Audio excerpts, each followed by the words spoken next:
Hello, hello, hello, everybody. How's it going? It is Matt, and it is Wild Wednesday, and I am back at you with yet another review. Before I roll on to any of that, I want to wish each and every one of you a great morning, evening, dawn, day, or dusk, all that lovely stuff, because life really is too short as is. Do me a really huge favor and like, share, and subscribe. I love seeing your beautiful faces when you're here. Hopefully, you love seeing my ugly mug because I'm here an awful lot.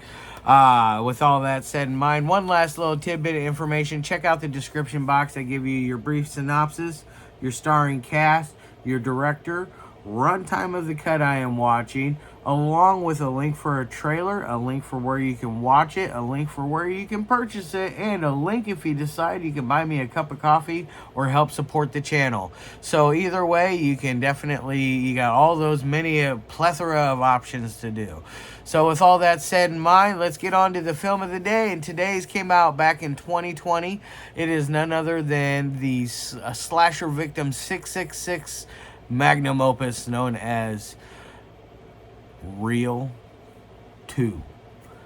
Yes, this is a very, very, very polished film compared to the first one. It is very well made. It does everything formulaic to the exact specifications of a sequel should. It's bigger, better, bolder, more victims, twice the payoff. It's got a lot more going on for it in this one.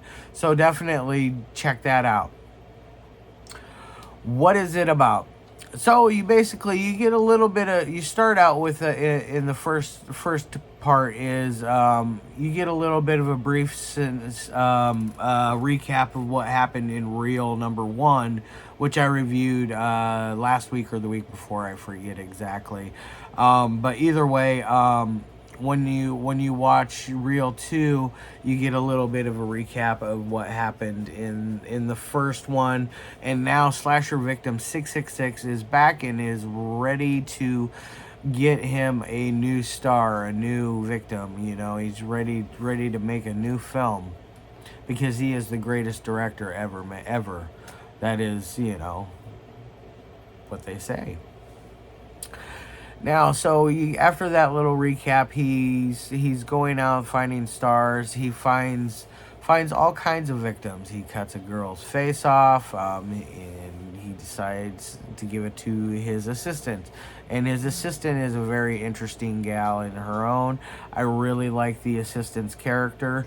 I think she did a very good job because she has kind of a dual reality, split personality thing going on there, where she is very subservient to slasher victim 666.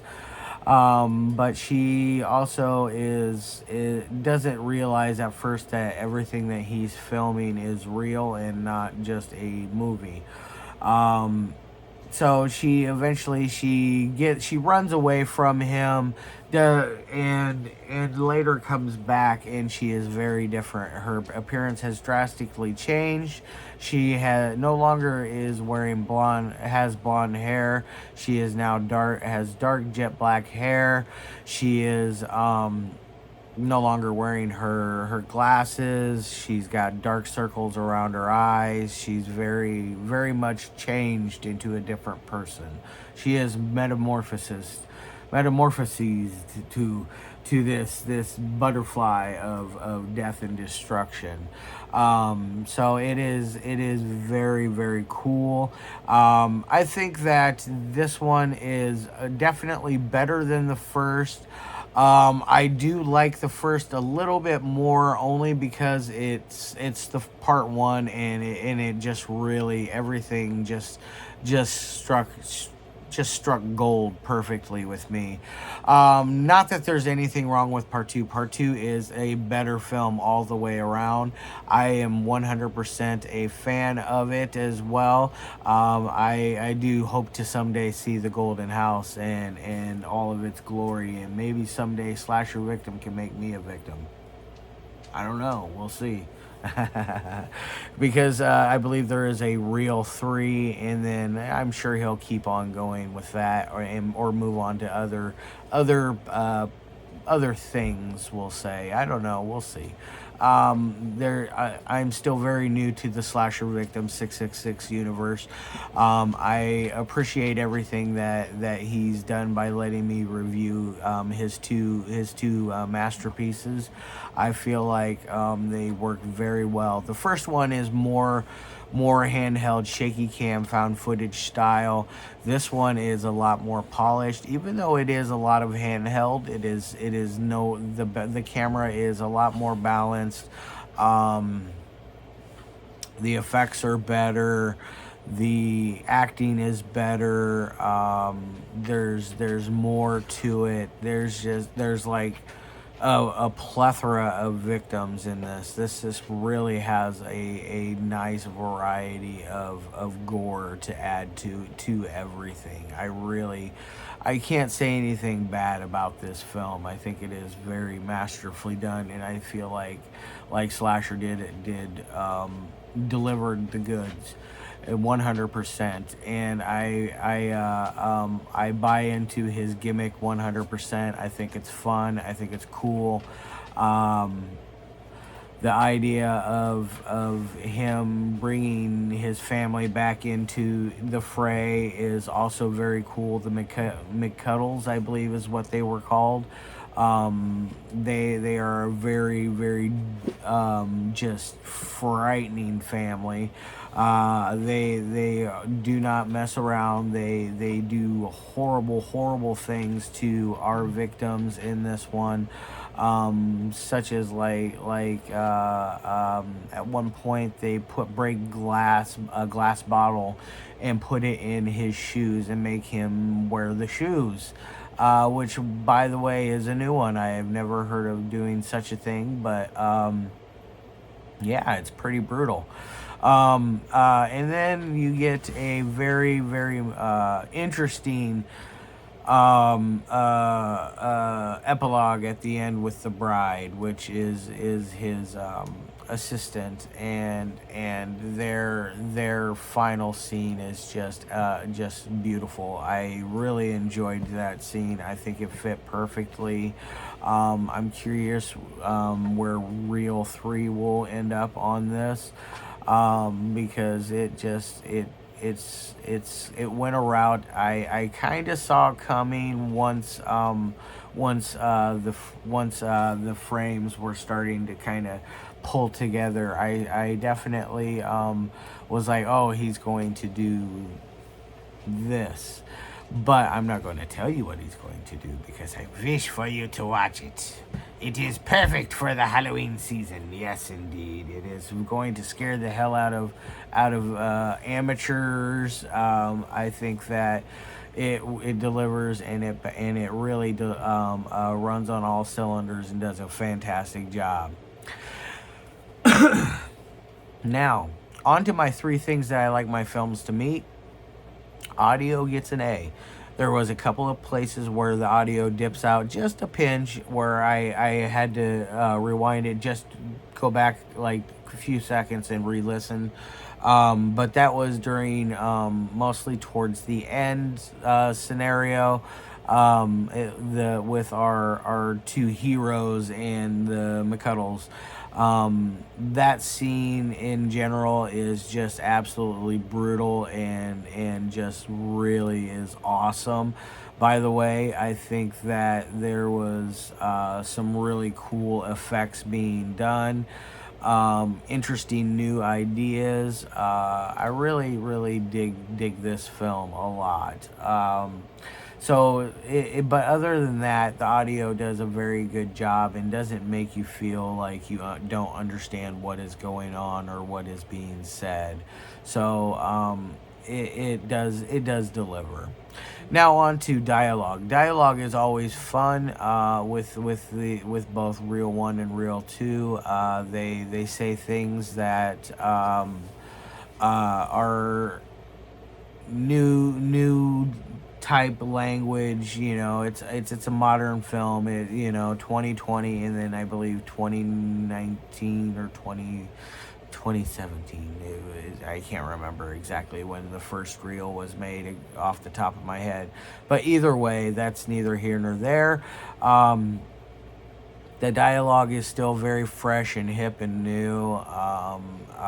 There is some stuff I feel like you need to watch it multiple times to really get everything, because, or at least watch 1 and 2 back to back, because you'll really be immersed in that realm of the Golden House and everything that involves with it.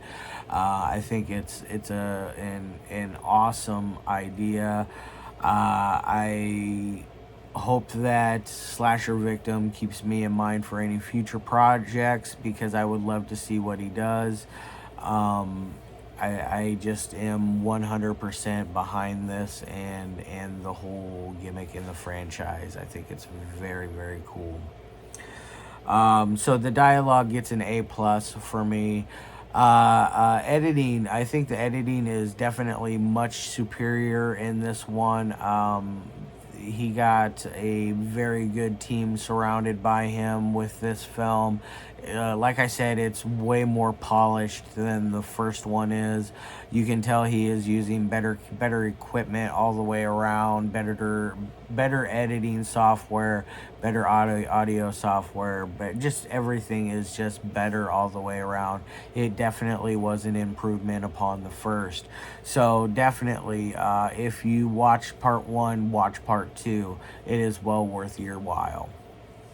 So I'm going to give it an A+ on editing, because there's no weird funky cuts or anything in there that doesn't make sense. I didn't really notice anything continuity wise that wouldn't make sense either. So it stays on a nice, steady, even path. It does run in at about 1 hour and 44 minutes. I watch through the credits always. It's always worth watching, just because you never know, you might see some little Easter eggs spread throughout it, or at the very end of the credits. So keep that in mind. Now on to my 1 through 5 scale. I'm going to give this thing a 4 out of 5. It is very, very good. It's a way above average film. It's not for everyone, I will admit. It does get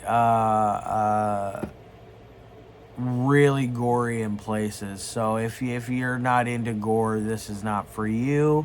If you're not into basically found footage type films, this is not going to work for you as well. Otherwise, I think if you're not going to watch it, I ask you to change it. Just give part 1 a try. If you haven't watched that, just give part 1 a try, and if you like it, chances are you're gonna like part 2. Alright guys, now with all that said in mind, I'm going to get the hell out of here. I got things to do. I got an interview tonight with a female wrestler, actress, just all around, just does a lot of things. She's a busy woman. So I definitely am going to be looking forward to interviewing April Hunter tonight. So if you are around at 5 p.m. Central Time, that is Central Time, not Eastern, Mountain or Pacific Time. That is all that is going to be Central Time. So definitely tune in for that, and that will be over on my Facebook channel, and then eventually it'll come over to YouTube. Alright guys, love your faces, and as always, peace.